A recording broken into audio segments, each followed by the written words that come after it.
Olá a todos os amigos, louvado seja nosso Senhor Jesus Cristo, a bênção de Deus sobre todos nós. Eu quero passar aqui rapidamente um pouco do que foi essa semana em relação a essa questão da tentativa de legalização do aborto no Brasil por meio da ADPF 442 que está no Supremo Tribunal Federal. Esse golpe que está sendo dado aqui no Brasil. Vamos falar então um pouco sobre isso, sobre essa semana, os passos que foram até aqui e o que virá pela frente agora, né? Porque a situação não acabou ainda e continua sendo muito grave para todos nós que sabemos o valor da vida. Bom, brevemente um pouquinho de histórico aqui para nos contextualizarmos nessa situação toda. Então, no dia 29 de novembro de 2016 ainda, foi um trágico dia quando caiu aquele avião da Chapecoense, né? O Brasil inteiro inconsolado com aquela situação de morte. Bom, naquele mesmo dia, o STF, uma das turmas do STF, encabeçado pelo ministro Barroso, eles tiveram em mãos uma situação de julgamento de um habeas corpus de pessoas que estavam cometendo aborto, não mulheres recebendo aborto, na verdade, médicos de uma clínica, pessoas dessa clínica médica matando crianças ali, abortando. Foram presas e presas em flagrante. Acontece que, nessa situação, o ministro Barroso veio com essa, não há nada aqui a se julgar, talvez não exista nenhum crime aqui, e aí ele vai dizer essa pérola, que até a 12ª semana, então ele diz que não há um caso para condenação, porque não seria um crime, né? Mais ou menos isso que ele disse. Ali estava aberta a porta e era um passo já esperado por aqueles que querem o aborto no Brasil, porque logo depois, no dia 8 de março do ano seguinte, 2017, ano passado, o PSOL, Partido Socialista, entra no STF. 8 de março, eles pegaram o Dia Internacional da Mulher, nada por acaso, né? Porque a falácia é essa que estão defendendo a mulher, já falamos um pouquinho mais sobre isso.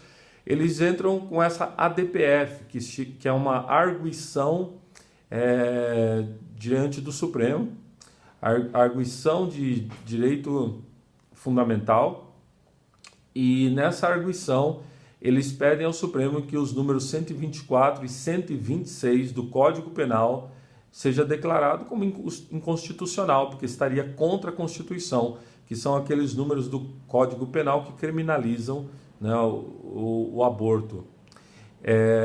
Essa DPF, então, vai para o Supremo, cai na mão da ministra Rosa Weber, que se torna a relatora, e agora ela fez, então, a audiência pública, né? E o que eu quero falar um pouquinho agora sobre essa audiência pública. Foram na última sexta-feira e segunda-feira, chamaram lá grupos para falarem, supostamente defendendo movimentos e entidades sociais, as pessoas que ali falavam e realmente defendiam, a favor ou contra a morte de crianças, né, o assassinato dos bebezinhos. Bom, gente, aí nessas falas a gente viu aí, eu passar rapidamente aqui um pouco sobre isso, a gente viu de tudo, né?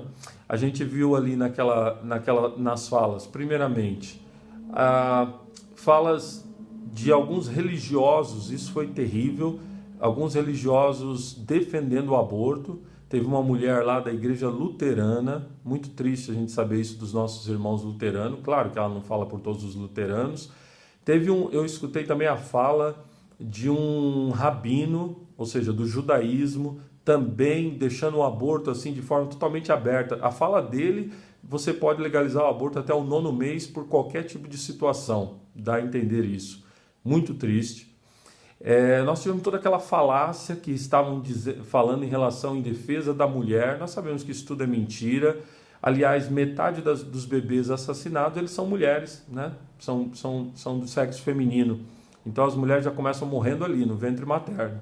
E a gente sabe que não querem apoiar mulher nenhum, a intenção deles é outra, é controle populacional, é usar o aborto como método anticontraceptivo, a indústria do aborto que quer ganhar muito dinheiro aqui no Brasil.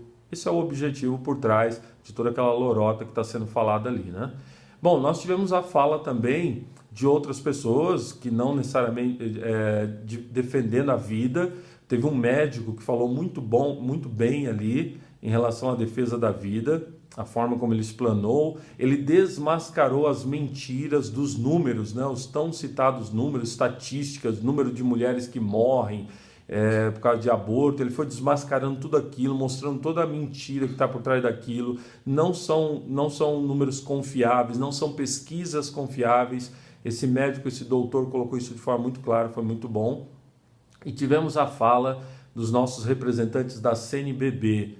Então, Padre José Eduardo e Dom Ricardo falaram também de forma muito clara, colocaram as coisas de forma objetiva e colocaram na cara realmente ali do STF, das ministras que estavam ali, a Rosa Weber e a Carmen Lúcia, o teatro que está sendo armado ali. Gente, porque isso é o ponto aqui, viu? Essa audiência pública é só uma forma de é um teatro.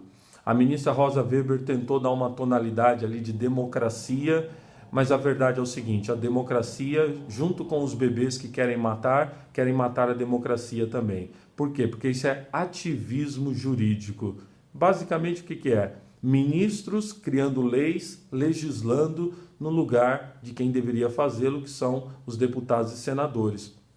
Você acompanhou que nessa semana também a Argentina ela não legalizou o aborto. Os deputados argentinos, né, haviam proposto a legalização e o Senado barrou, o Senado não permitiu. Mas vamos ver uma coisa aqui interessante. Se caso o Senado tivesse admitido, se caso o presidente Macri da Argentina tivesse assinado e o aborto tivesse legalizado na Argentina hoje, graças a Deus essa desgraça não aconteceu, nós poderíamos dizer o seguinte: foi imoral, teria sido imoral, contra a lei natural, contra a lei divina, mas teria sido legal. Em que sentido? No sentido de que passou pelos trâmites normais que devem passar uma lei. Ela teria sido, a lei teria sido feita como deve ser feita. Então nós podemos dizer que seria imoral, mas não ilegal. Graças a Deus não passou. Aqui no Brasil não, aqui é tudo ilegal, porque essa DPF nem deveria ter sido aceita pelo Supremo. Não cabe ao Supremo decidir essa questão, isso é questão para o Congresso Nacional, onde lá estão os nossos representantes. Então é todo um teatro que ali foi organizado, né, nessa situação.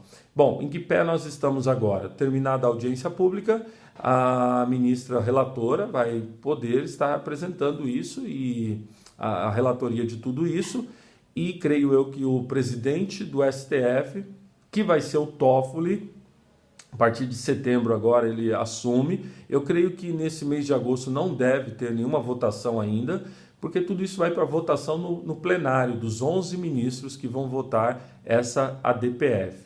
Nós não temos nenhuma data certa, então tudo está agora em aberto. Diante desse tempo que nós temos em aberto, o que nós podemos fazer? Gente, duas coisas: conheçam mais o assunto e conheçam também o PL, Projeto de Lei 4754 de 2016. Esse projeto de lei, ele visa alterar uma lei, que é a Lei 1079, que vai possibilitar o impeachment de ministros do STF que venham a legislar, porque eles estão roubando o espaço, né, roubando a prerrogativa dos deputados e senadores. Se essa lei passar, se esse PL passar, é muito bom. Então, procure conhecer sobre isso no site da Casa Pro Vida, no blog, nós temos todas as informações sobre isso. E agora o que eu diria mais urgente para o nosso tempo agora: rezar. Reze, clame a Deus, vamos clamar a Deus pelo nosso país, clamar a Deus para que não aconteça essa tragédia aqui da legalização do aborto. A oração tem grande poder. Se nós fizermos oração, sacrifício nesses dias agora, nesse mês de agosto, setembro, nós cremos que o nosso Deus, cheio de misericórdia, pode nos ouvir. Então rezemos, e eu indicaria como oração para os católicos a oração do terço e a oração da ladainha do preciosíssimo sangue de Jesus. Isso que eu indico para nós católicos. E claro, todas as outras orações, clamarmos muito a Deus a sua grande misericórdia. É isso, fique com Deus, que Deus tenha misericórdia de nós e de todo o nosso país.